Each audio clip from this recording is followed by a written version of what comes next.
What is going on, everybody? Swim with Overthought here, and today we got a beast legs workout. The first thing we're going to do is warm up, and I'll begin with a little bit of jump rope. And I'll do probably 2 rounds of 5 minutes, or depending on how good I'm feeling, 1 round of 10 minutes. And I'll just mix it up, go a little faster, go a little slower, just get the heart rate going to get the calves warmed up. Next, I want to warm up the rest of the legs, so I'm going to do just body weight squats, and I'll do 2 to 3 sets of this. And I'll do them at a slow pace, as you can see, for around 15 to 20 reps. Next, I go into lunges, and I'll do alternating legs standing. Sometimes I'll do walking as well, but I'll just do 3 sets of this, alternating sides, for 15 to 20 reps. After lunges, I'll go right into reaches, and what I'm doing here is keeping my legs as straight as possible, bending at the waist and touching right behind the heels. And this is to get a good stretch and also a good pull with the hamstrings and the glutes.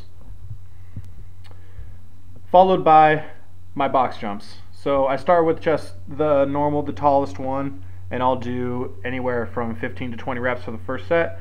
Pretty slow, just to get used to the motion of jumping, hence the term warm-up. And I'll do 2 sets of these, going into step-ups right after I do the box jumps.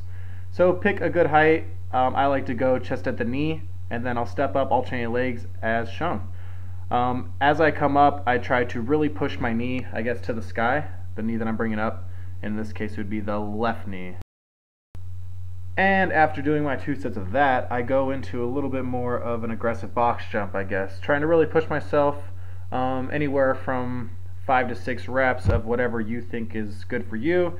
And I guess you really want to see where you're at as far as jumping before you go exhausting the legs, and that's what I like to do here.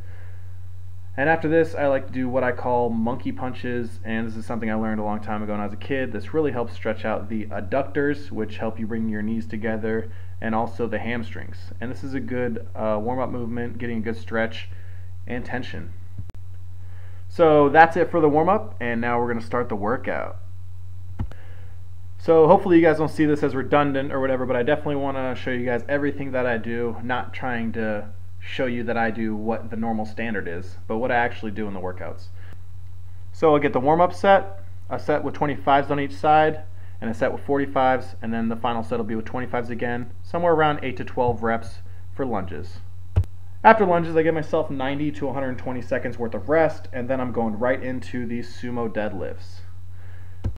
Okay, so I'm showing a little bit of me getting to the weight to be able to explain, I guess, what I'm doing. This is a Sumo Deadlift, which is a pretty new movement for me, but I like to deadlift, so I feel like it came pretty natural, even though it is new and something a little bit unfamiliar. But as you can see here, I'm bringing my hands pretty close in. Well, I guess you can't see, but you see me bring my legs outside of my arms. And what I do is I put my shins to the little rings, and then I put my hands where the grip on the inside meets the smooth portion of the bar. Hopefully that makes sense. So this is 225, and I just did a warm-up of 12 to 15 reps. And this is going to be prior to getting into the actual exercise, which is something new, and I wanted to bring it to you guys because I've heard nothing but good things, and what I've read yields nothing but progress, strength, and speed gains. Okay, so the basic idea is you want to exert muscular strength followed by explosive movements, whether it's explosive jumps or sprints or whatever. So I have 325 on the bar. I do 5 to 6 reps, whatever close to the max is, and then as soon as I set the bar down after my completion of whatever max reps I can do, I'm going to start exploding upwards and jumping for 10 reps.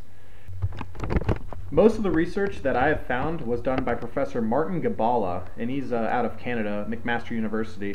And he has subjects, I guess, training this way and increasing their deadlifts like 120 pounds within 6 to 8 weeks and becoming just so much faster, and their verticals increasing. So this is something that I'm going to make a staple in my routine from now on. So here I have 405, just 4 plates, and I'm doing the same thing. I did this for 3 sets, which included the weight and the jumps. But as you saw, I did 1 set of Sumo Deadlifts to warm up to it.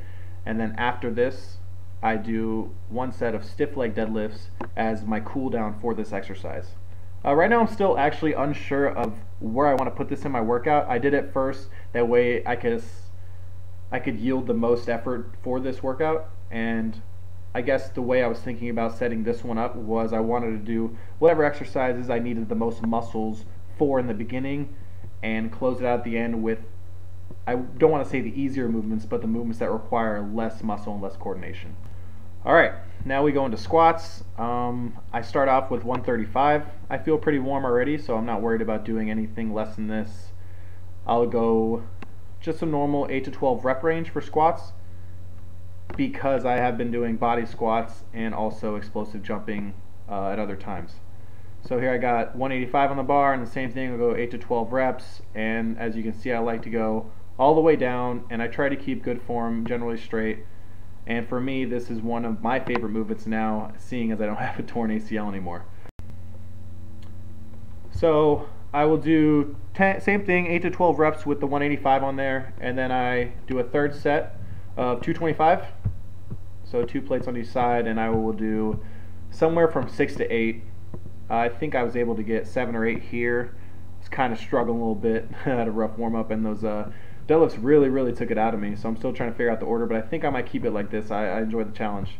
Finally, I'll do a set of 135 with just 45s on each side, and I guess I kind of rep it out, but I do it as fast as I can while maintaining the most strict form that I can.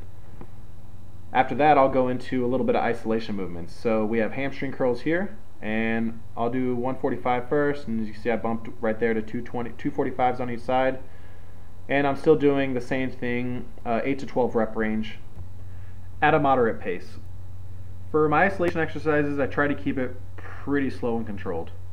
Next we have leg extension, and I do these, for me I really like to explode on the concentric, which is the whatever muscle's working, the one that shortens, so in this case the quads. And then I really haven't been showing too many negative movements in this exercise, or in this workout, but I do them. Maybe once every 2 weeks I'll have like an explosive upwards and really slow downward day.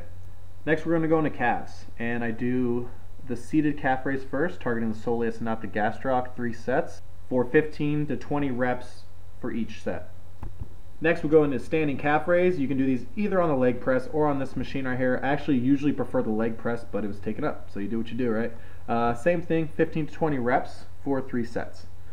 Alright, so we're almost done. We have these kickbacks now, and I really like these for my glutes, hamstrings, and a little bit of calf. Hopefully not too much quad depending on how you stand in it. But I really like these for sprawling, for sprinting, for jumping, and I'm really trying to focus on my hamstrings a lot more because I'm noticing that a lot of my power for the things that I do come from there. So I try to do the same thing, 3 sets of a good weight for 8 to 12 reps. Last but not least, I have the adductor and abductor machine that I like to do for the inside and outside of my thighs. Now I know you guys mostly see probably females on here, but it's a really good workout, and especially for a lot of us who don't really utilize this machine or these muscles, it's good to keep them firing and feeling what it's like to feel that motion, I guess, when it comes to playing sports, being athletic, and the dynamic movements that we like to do.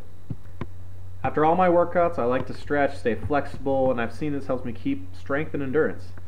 So I'll begin with hamstring stretch. I'm going to just blast through these just to show you guys what you're able to do as far as stretching goes. You can grab behind the calves there, you can grab the feet, you can grab the bottom of the heels. Whatever you're able to do to just make your hamstrings stretch even more. You can bring your one foot in as I did here on the right, bring your right hand over, and all these stretches you want to be able to hold for 15 seconds. You can switch sides. Same thing, grab the foot, swing over. You can go legs apart, down the middle to each side, stretching out your lower back and hamstrings. And you can also do an advanced, I guess, stretch for your quads, but definitely not impossible. As you guys know, I tore my ACL like 2 Julys ago, so I could barely even bend my leg, let alone get back here as far as I could with the sitting on my heels. Now, to be able to increase flexibility, I wanted to show you guys the way that I was taught how to do it. And I just put both fists in between my knees, and you can sit back for as long as you're, I guess, able to. And this will help you begin increasing flexibility every day. Hold it for 30 seconds, and then, you know, eventually you'll see that you're able to do it a little bit more and more. There was a butterfly stretch. You can bring your heels together, or bottom of the feet together, heels into your body, and then put the elbows down. Here we have a hip gluteus, maximus medius, and hamstring stretch, sort of. And definitely super beneficial for anyone who's going to be doing those explosive movements or anything dynamic where you're going to need a lot of hip and hamstring flexibility. It's another good way to stretch out your lower back, glutes and hamstrings, just leaning back, going as far as you can go. Here's another movement you can do if you want to stretch out the quads and hips. Just get on one knee as if you were in a lunge. And with the lead leg, you're going to be pulling your body forward. So you're really pushing into it. So in this case, you're going to be stretching out your right hip. And you can also take this into a, I guess, right quad and left hamstring stretch. So sitting on your right foot and just stretching out over the extended foot. And here's the exact same thing on the opposite side. And I would also hold these for 15 seconds. You can even hold it for longer than that. And once you do your other sets, try to reach even further. Finally, stretch out the calves a little bit in a push-up position. One foot over the back of the other ankle, and just press down using body weight to push. So that's it, guys. Hopefully this helps you out. Hopefully you enjoy the leg workout. Hopefully you're strong and flexible. And that's some help for thought.